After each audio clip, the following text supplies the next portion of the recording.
Hi, everybody, and welcome to our latest edition of Let's Be Direct. This is a lane access podcast in which we examine everything trucking and supply chain and the future of the industry, which, as we all know, is going direct. I'm Andrew Rivera, head of marketing for Lane Access, joined again by Lane Access CEO and founder Rick Burnett. And Rick, this week's topic in some ways to me is sort of the genesis of why lane access exists. We're going to talk about why big shippers traditionally in the past have been hesitant to work with small carriers. Now, you looked at this problem a long time ago and said, there's a way to fix this. So really, this is going to be a session where we kind of talk about problems and solutions. So before we get started, I'll just run down a short list and you can add or subtract. But generally speaking, big shippers have been hesitant to work with smaller carriers because contracting can get confusing, at least it could in the past, right? So many contracts to handle. Validating insurance, tracking live loads, difficulty communicating with the carriers. And really, let's just talk about it. They just don't want to deal with the hassles. In their minds, using a broker is just way more convenient. Now, there's one answer in my mind to all of these problems, and that's automation. Well, let's start with the contracting issue, because I know that's, to me, that's been maybe the biggest one. Would you agree? Is the challenges of contracting with a smaller carrier? I think the biggest challenge is that the industry has to realize that technology is now at the point where it can actually evolve into this type of network. And the reason why I say that's an important part, because from the movement form of deregulation from 1980, and you had a lot of the birth of the brokers, and they facilitated the efficiency of the movements because 97% of this industry is smaller independent. And so if you look at different freight sectors between refrigerated and dry van and flatbed and carload and all the rest of them, tankers, when you break that up, you have a substantial number of trucking companies in each one of those segments. And so the first level that has to be done is the contract, because the shipper has to make sure that the carrier, the trucking company, is under contract. Before deregulation, it was a relationship, and that was formed between that shipper and a direct contract with a trucking company, and they did business together. And then, the evolution of the deregulation caused really the pressure of shippers being pushed out to, because now you have the evolution of technology, which was the internet. So you had more and more people buying things instead of regionalized or more domestically covered of the U.S. or even, quite frankly, internationally. And so that expanded their runs, expanded their lanes, expanded their business operations, right? And so in that, it demanded more relationships with carriers. And so if you are, let's say a shipper that ships, 500 loads a day, well, you're talking about somewhere in the neighborhood of 15,000 loads a month. You can imagine how many contracted carriers that you have to have in a relationship in order to fulfill that kind of demand of 15,000 loads a month.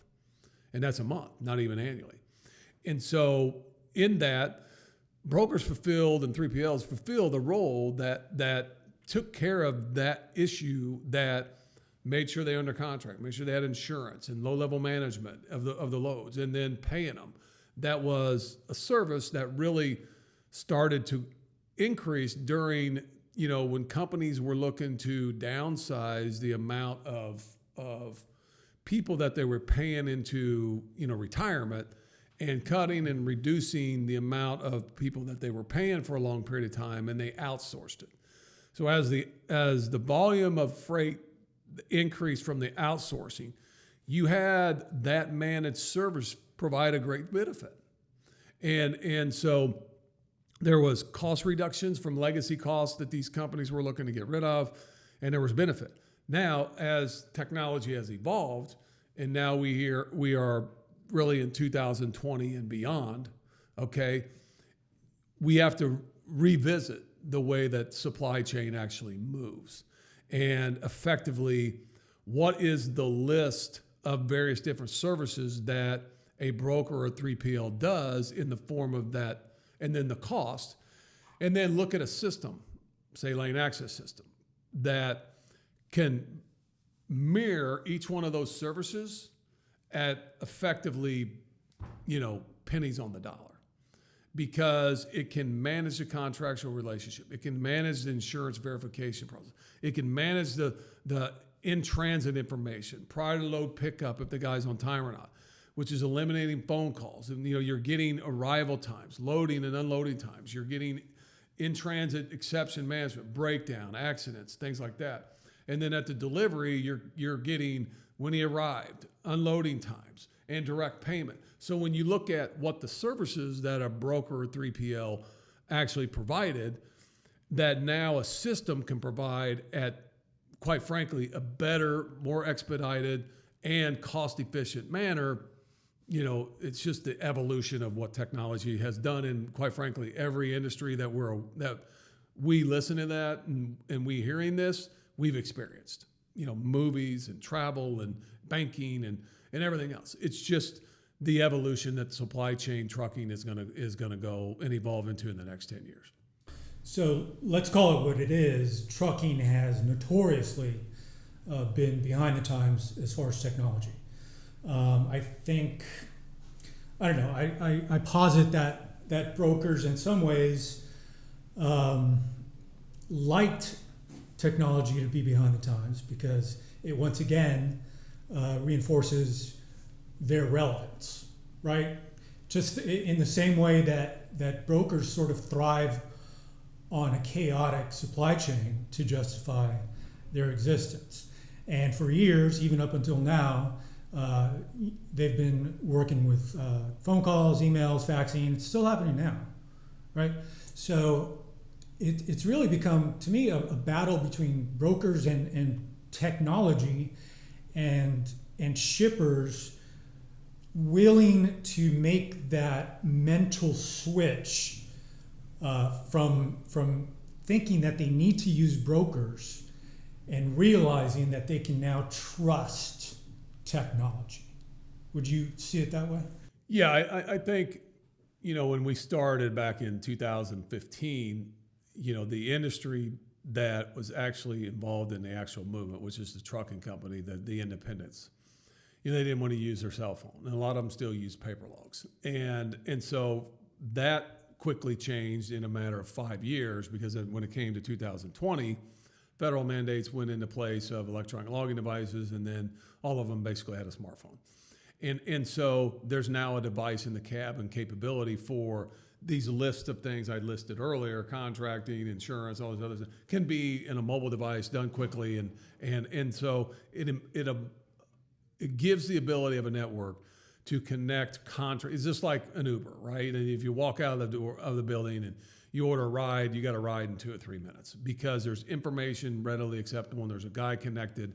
That Uber's just a platform for transporting people, And so this information that's out there, there is a large number of independent carriers that have 5-10 trucks or less that represent a 3+ million driver network that nobody knows where they're at. And so I think, yes, shippers were comfortable and are comfortable, and quite frankly, they don't know that there's a solution out there for them that they can do something different. Because over the last 5, 6, 7 years, as technology has started to move into trying to bring efficiency into the supply chain and trucking, a lot of the electronic brokers and the competitors, you would say, are doing the same thing, shipper to carrier direct, use that terminology, but they're not doing exactly what we're doing, which is we have nothing to do with the freight rates. We are a platform, just like Airbnb is a platform. We are a platform. And our platform allows the shipper and the carrier to contract direct. It's the purest form of a transportation movement because they contract direct, they negotiate direct, and they pay direct. And then there is the in-transit information of the load level that's tracked in real time and data and everything else. And so I think it's really about marketing awareness that the shippers can realize that there's now a private network that they can create and give themselves, from the network perspective of the independent marketplace, an on-demand access to carrier capacity whenever they need it. So let's talk in broader terms about some of the challenges that carriers have had obtaining shipper freight, and specifically big shippers. All right, let's talk about the super big guys. Let's talk about the Walmarts and the Targets. You know, they run thousands of loads, tens of thousands of loads. I think you have an accurate number of how many loads Walmart runs a day.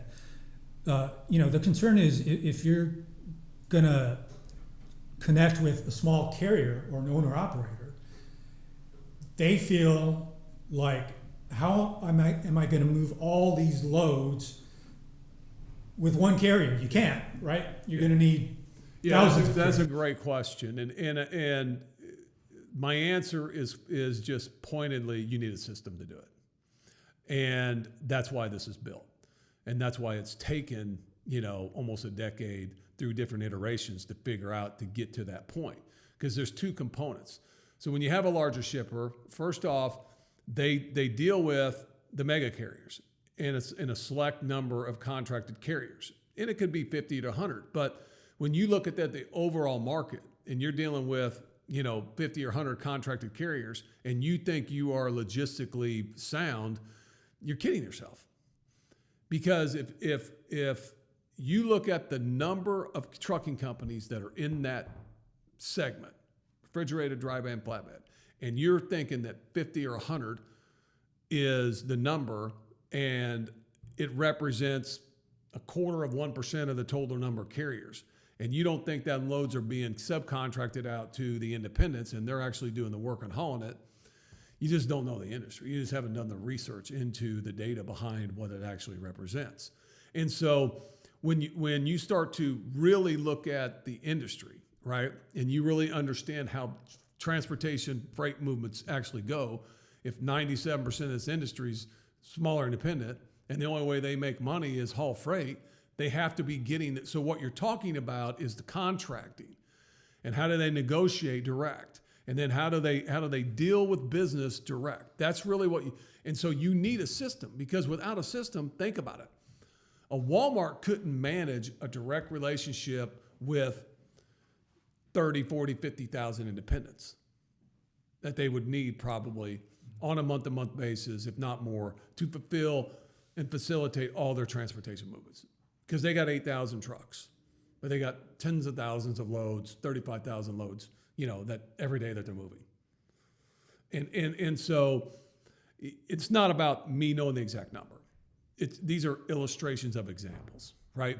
And so it might be plus or minus whatever it is. It doesn't matter. The point is, it's a significant amount of volume that they wouldn't be able to manage if they didn't have a system. Because from a shipper's perspective, first off, they want to make sure that this is a good qualified carrier, regardless of who they're using. If the guy's got 1,000 trucks, they want to make sure he's a good qualified carrier. If he's got 5 trucks, you're going to make sure he's a good qualified carrier, right? So the vetting is done on these larger trucking companies that subcontracted, or these brokers that subcontracted. They're the ones that's vetting this. Well, nowadays a system can vet that, right? And so they can block carriers that they won't want to contract with anymore, and they can give preferred lanes to carriers they want to, regardless of the size. So when you start looking at your transportation, you need to look at the loads as individual loads. You're taking these loads into bulk and saying this lane is this and this lane is this, and we're going to bid out these 500 lanes, and we're going to contract these out. So what you're trying to do is you're trying to forecast into the supply chain for the next year of dynamically what could happen in the world that's around you. And you're locking up capacity, you're getting, a rate that you have no idea what's going to go into it. And you have no idea where they're at. So what I mean by that is, if I'm a carrier and I'm giving you a contract rate from here to here, I got to get back at some point, right? And so I'm pre-planning this because I'm going to give you this rate, but then I got to try to find something to come back. Where if you have network visibility and you have under contract an unlimited amount of carriers and really if you look at drivers, because drivers are the ones that actually pick up and deliver the load. Drivers work for trucking companies that have a DOT. So if you think about your network and now you have access to a sea of qualified drivers that give great performance, what's going to happen is network visibility and utilization of equipment is going to allow you to be able to fulfill all these moves on attractive rates. Because network visibility, if the guy's here and he's going here, what kind of rate is he going to give you? Whereas if he's already got it right here, but he's coming back to there, what do you think he's going to give you coming back? A lot less than what he was going to give you going there. Because now you got to figure out a way to come back, right? And so the system and the network is to provide visibility into this trucking and supply chain industry, to provide network contracting and ability for you to go direct, on demand, control your environment, and go directly with who's hauling your freight. And that's where we're at in supply chain, in trucking. We're at the next iteration, from 2015 to 2025. Prior to that, it was the birth of, from 2005 to 2015, it was the birth of the 3PLs and brokers. And then 2015 to 2021 was starting to be the birth of into the electronic brokerage. A lot of them used, Convoy, Uber Freight, and these other guys used the shipper carrier direct, but they were marking up the freight and they weren't effectively building a network of efficiency and visibility into it. Now we're at really 2023. And so over the next 10, 12 years, you're going to see the evolution of the supply chain go direct, where it is a transactional model, it is a direct data-driven model, and it's going to be an efficiency model that allows the shipper manufacturers to be in control, but go directly with who's hauling their freight and monetize that into a data that they can analyze that's real, and it's going to be the next evolution of the supply chain. So let's touch on something that we see a lot, frankly, in the comment sections of our social or videos or whatever, which is skeptics of what we're trying to do, and that includes carriers, by the way, and owner-operators. They say, well, your biggest challenge or why this won't work is because it's just too much work for the shippers. There's too much manual labor for them to do all of this. Now, the obvious counter answer for us, I believe, and I think you're going to back me on this, I hope, is that they're already doing a ton of work. I mean, Walmart and Target and FedEx every day have rooms full of people looking for capacity.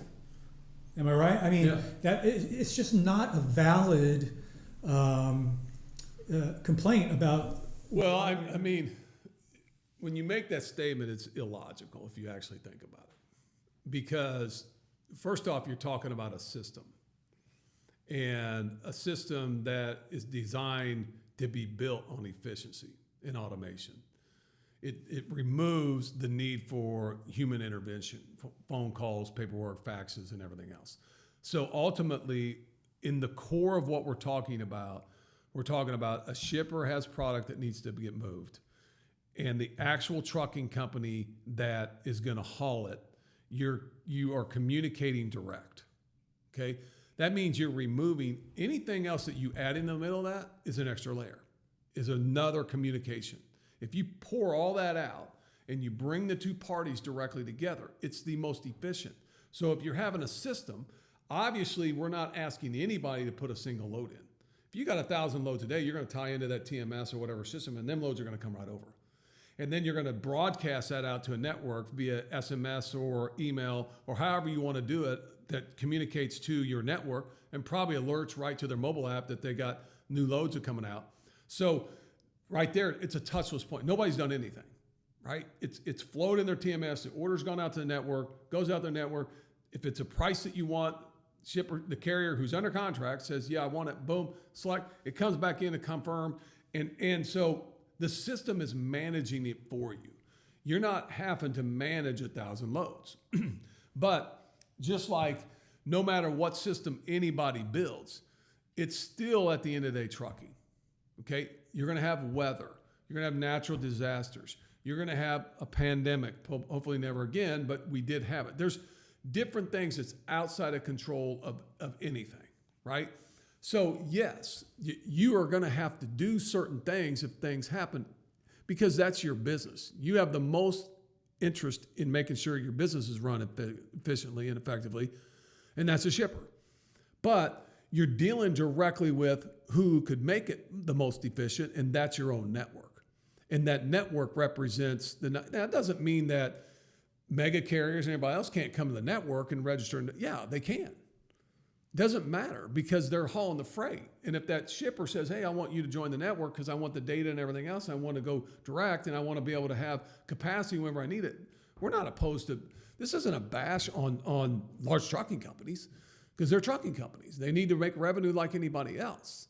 It's just effectively what's happened is that it's about the purest form. If you're sending and tendering a load over to a trucking company and they're negotiating, dealing directly with you, that's our mission. It's not, and it's not a bash on brokers or anything else, but like I talked to earlier in our meeting, I want to have a broker challenge. I want to challenge anybody that says, okay, let's just run parallel the costing and efficiency between the way you run your operation and the way we run ours. I don't care who it is. That can be C.H. Robinson, that can be anybody. Any one of them, you can name them. Just run a parallel system to lane access and look at what data you capture, the information that you do, the real-time information, look at the costing, and what did you pay the carrier, what did you get from the shipper, and we'll do the same. And I'll run our system and how we run it and the effectiveness and efficiency of that against anybody. It's not against me, it's the system. We built the system. Talk about the system. And if you look at what they do to facilitate a value prop to their shippers, because that's what they do, we'll facilitate a value prop to the shippers. And you run them in parallel. And, at the end of the day, what'd you pay the carrier? What'd you make? What did we pay the carrier? What did we make? And we'll do a comparable. And if you're interested, email us at customer service at laneaccess.com. Absolutely. Reach out to us and let's do this. I want to run a couple of quick clips, which I think will help debunk a lot of this stuff. These are actual network shippers in the lane access system, and they ran successful loads, virtually touchless, little to no human interaction. Roll the clip. Our customers expect the freight to be delivered at the time they say it's going to be delivered. In the past, we've dealt with having to call constantly to destination. I had 2 full-time people that have been working on calling to make sure that the freight's getting there when they say it's going to be there. With lane access, we know where they are. We can look online. We have the tools to be able to do that ourselves without having to make all these calls and rely on information that isn't always accurate. Last year we had $10,000 in delay claims, and I think if we can cut that to almost zero, having lane access available for us. We schedule the times and put everything in the system, and pretty much it went automatic from there. I mean, the load, Joe picked up the load on time. You were able to see the tracking on your phone to see exactly where he was at any point in time, which is a pretty neat feature. So we could have expected when to have our guys ready on the other side to offload. The broker firms usually, they come anywhere between $100 to about $300 more expensive per load. So it's a small amount, but it adds up over time, right? It's pretty simple. You just post it up there, you get bids, and you can interact with people and figure out what makes sense for everybody. Bids and stuff within maybe 30 minutes. Yeah, the shipment was locked down. The shipment went great. I had no issues, and it was pretty simple. having all the carriers come to you in one place is nice. That shaved a fair portion of the work off of it. Man, I really like lane access. It serves an excellent purpose for today's shipping needs because, as I said, it's not 1990 anymore. You can make it a lot easier and cheaper and more transparent. So anything you can do to make something like that more efficient and better for everybody, that's a win to me. Okay, so real talk from real shippers. So, we're going to start wrapping this up, but let's talk about another big objection, which is transparency. The big shippers feel like they don't have transparency working with these small carriers. Not true. Well, that's laughable because if you look at the data and you look at the financial findings, you'll see that 35% to 50% of the loads are subcontracted. They're actually double broker load. They're reported as purchase transportation, but they're subcontracted out to an independent carrier. So and this is a challenge to the shippers, we'll run a parallel system to your current operation, won't interrupt your business operations at all, and just run a data analysis for a couple weeks or a month, how long you want, and actually capture the number of different trucking companies that are picking up and hauling your freight. And I think what you're going to find is that it's a lot more than what you have under contract. And the volume will speak to the number that is exceeding what you expected. The point is that you're going to be able to say, okay, well, if we had 1,000 different carriers in that month come and pick up loads and they're smaller independent, but we don't have them under contract, then that's 1,000 carriers are already giving you the service level. Because if you didn't have a problem on all 1,000 of them and the load got picked up and delivered and you didn't hear about it, they're giving you service level. So that's going to help you debunk in your mind the thought that I can't deal with small independent carriers because they don't give me the performance. When in reality, this guy that's more vested than anybody else, who's bought a truck and bought a trailer and bought insurance and bought everything else, has the most vested interest to make sure he gives you the service level. And as he's building direct contracts with you, that's going to do nothing but increase and increase and increase. Because as you're getting these carriers that represent the industry, but they're giving you the service level and you have data behind that, right? I mean, within the network, you have real-time data that's going to give you performance levels because you have the actual load on the truck. It isn't to a contracted carrier and then he subcontracts it out and then his EDI or whatever he's doing is a guy that's inputting the information. Sorry, that's not real information. That's not real data. Now you can justify it within your system and you can look at reports and say, oh man, they're logistically sound. Our carriers are performing at this, this, and this, and this. But if you look at the data and you find out, okay, well, 35% of them are being subcontracted out, then you're going to isolate and say, okay, well, those are not being inputted into the data. They're being input, but they're not real-time data. And so what you're going to end up doing is that you're going to start gaining the confidence within the independent marketplace by data to know that these independent carriers, even though they've been given a bad name for various different things, are actually doing a great job.